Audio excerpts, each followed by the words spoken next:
All right, guys. So this one's unity, tolerance, and acceptance in the Bible. All right, I'm just going to get into it because I have a limited amount of time. I got a lot to cover. For those in the world, um, unity, tolerance, and acceptance might have a different picture than what we as Christians do. To people outside of the church, um, um, tolerance is just accepting other people, forgiveness, and expressing unconditional love. And they define unconditional love. And acceptance in today's society um, refers to how the church treats the LGBTQ community. Um, so I want to look at what the Bible has to say about that. Not that topic specifically, but about the topic of unity, tolerance, and acceptance. See, unity, people think of passages in Isaiah where people turn their spears, weapons into pruning hooks.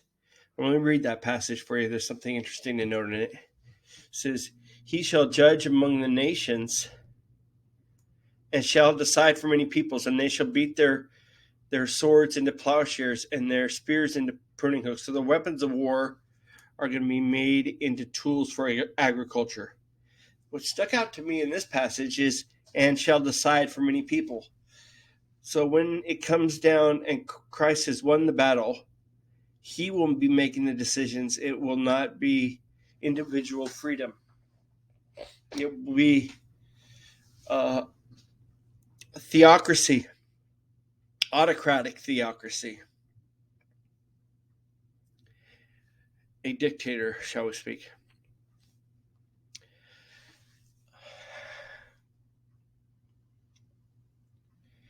On another passage that talks about these in similar imagery, and you think about unity. And there shall come from the rod the stem of Jesse, and a branch shall grow out of its roots. And the Spirit of the Lord shall rest upon him, a spirit of wisdom and understanding, the spirit of counsel and might, and spirit of knowledge and fear of the Lord. His delight is in the fear of the Lord, and he shall not judge by the sight of his eyes, nor decide by the hearing of his ears, but with righteousness he shall judge the poor, and decide with equity, not the equity of diversity and inclusion, but his version of equity, for the meek on the earth. For he shall strike the earth with the rod of his mouth. Violence. There's going to be violence perpetrated in his unity. He shall strike the earth with the rod of his mouth, and with the breath of his lips he shall slay the wicked. He shall be perpetrating violence to achieve unity. Righteousness shall be the belt of his loins, and faithfulness the belt of his waist. And the wolf shall dwell with the lamb, and the leopard shall lie down with the young goat. That's the picture we have of the lion and the lamb. Comes from this passage. It doesn't say the lion and the lamb, but that's where that picture is. After the Lord perpetrates violence to achieve unity. There's more. I'll just keep reading. The calf and the young lion and the fatling together, the little child shall lead them. So the violence are taken out of these animals who are naturally violent. The cow and the bear shall graze, carnivore, and predator and prey. And the young ones shall lie together, and the lion shall eat straw like an ox. So their very nature as animals will be changed. The nursing child shall play by the cobra's hole, and the weaned child shall put his hand in the viper's den, and there shall not be hurt nor destroy in all my holy mountain, for the earth shall be full of the knowledge of the Lord, and the waters of the sea. And in that day shall be the root of Jesse, who will stand as a banner to my people, and the Gentiles shall seek him, and his resting will be glorious. It shall come to pass on that day, the Lord shall set his hand a second time to recover the remnant of the people who are left from Assyria, Egypt, Pathros and Cush, Elam and Shinar, and all the islands of the sea. The Lord is gathering. He subdues everything through the rod of his mouth and slaying of the wicked. And after that's done, he will change the nature of all animals. Acts 2:44. Now all who believed together had all things in common. This is not in a faraway time. This is in the past. So Christians gathered together and they didn't do things for capitalistic means. They decided to have all things in common. Now in the multitude, Acts 4:32, and the multitude of those believed were in one heart and one soul. Neither did anyone say that any of the things they possessed were their own. They had all things in common. This is unity as a picture in the past.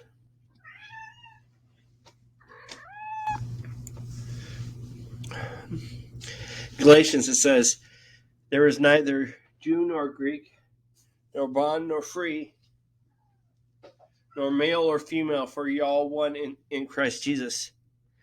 Now, I did a video, relationship to Christ. I think that's the last one I did, talking about the vertical versus relationship to God, pyramidal relationship to God. And those who know me have heard me talk about this several times. Is basically we're all equal before God. We have relationship up and down, not laity, priests, Jesus, God. It's our relationship with God. Difference between tolerance and acceptance in biblical ideas. Okay, Matthew 7:6. Do not give what is holy to the dogs. Okay, so first there, you have to decide, you have to know what's holy. So you have to make a judgment of what's holy. 2, you have to make a judgment of what is the dogs. Do not cast your pearls before swine. You have to decide what swine is, lest they trample you under their feet. So these are people and tear you to pieces. So you're judging people to be either worthy of receiving these, holy, and you have to decide what is holy, and you have to decide which people are swine or dogs. You have to judge in order to follow Jesus' words here. Okay, so tolerance and acceptance has a different standard in the biblical terms. 1 Peter 1:15 and 17. But as he who called you is holy, be also holy in all your conduct, for it is written, be ye holy, for I am holy.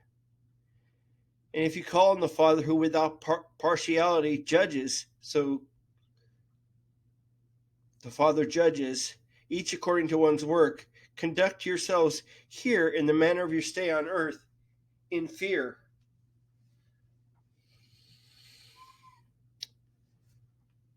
Okay. The next one is a very interesting passage. It'll be interesting to see people explain this away. Yeah, they will. Everybody likes to explain away passages that don't fit. For such a high priest is fitting for us, who is holy, harmless, undefiled, separate from sinners, and has become higher than the heavens. So Christ was separate from the sinners. We have to contrast his being separate from sinners to another passage that's later down in my notes here. For in biblical idea of unity, we have a mechanism, church discipline, which is Matthew 18:15 through 17. So where you go to 1, you go to 2, you take it to the church. The interesting part to me isn't the mechanism. It's the very fact that we're supposed to, if you kick him out, He's like to be like to you, a heathen and a tax collector.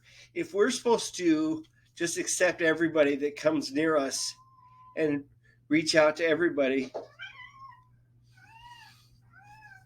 how are we to treat? How is anyone treated like a heathen and a tax collector if we don't treat anybody like a heathen and a tax collector? So if we're not separating ourselves from people because we just love everybody, just love everybody, then how is anyone being treated like a heathen and a tax collector? Accepting sin versus sinners. So now let's go into Psalms. Now, first, when I started this, I read through Psalms recently several times, and I remember these passages talking about hating sin. When I pulled up the passages, they didn't say that all of them that they just hated sin. Sometimes they hated the sinner. Lord tests the righteous and the wicked, and the one who loves violence, his soul hates. The one who loves violence, his soul hates. So this is a person.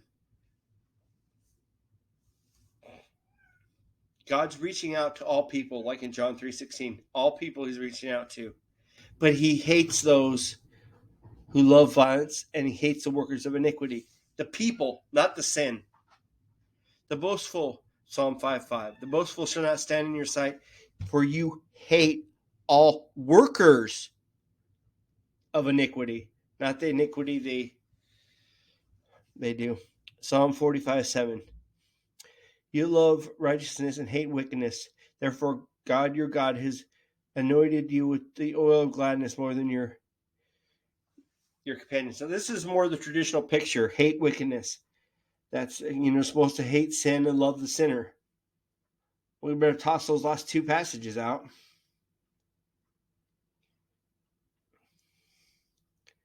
You who love the Lord hate evil.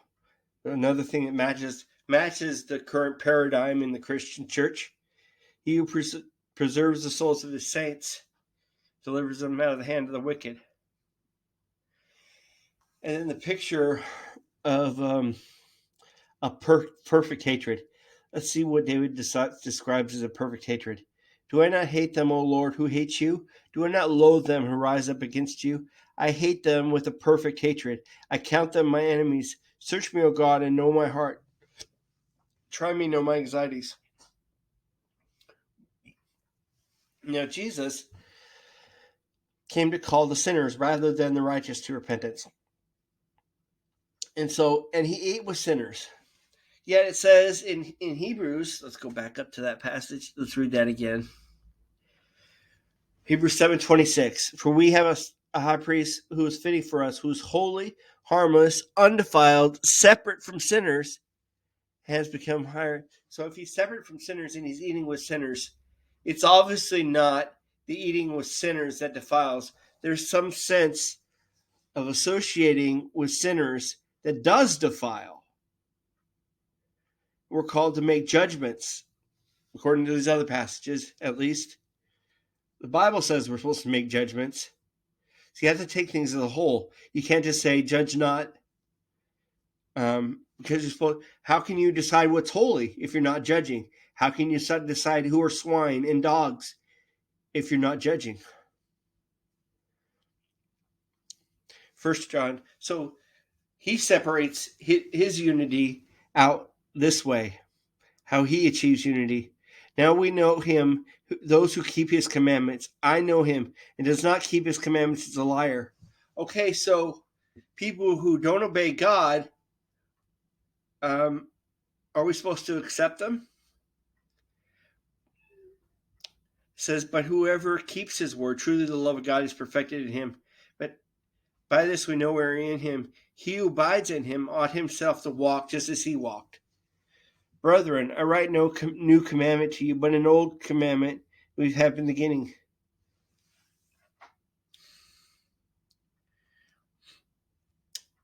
This is in 1 John 2. because the darkness is passing away and the true light is already shining. He who says he has the light and hates his brother. So unity is of the believers. If you are in the light, you love your fellow believers. You don't love the world, but you love your fellow believers. You don't love workers of iniquity. You love fellow believers. He who loves his brother abides in the light, and there is no cause of stumbling. But he who hates his brother in darkness and walks in darkness does not go no. Okay, so let's go to what Jesus said about the relationship to the world. If the world hates you, you know how it hated me before it hated you. If you were of the world would love its own. Because you are not of the world, but I chose you out of the world, therefore the world hates you. Remember the word that I said to you, a servant is not above his master. If they persecuted me, they will also persecute you. But if you're accepted by the world, then you're not following this. If you love the world, 1 John 2:15, do not love the world or the things in the world. If anyone loves the world, the love of the Father is not in him. So the world is supposed to hate you, and you're not supposed to love the world back.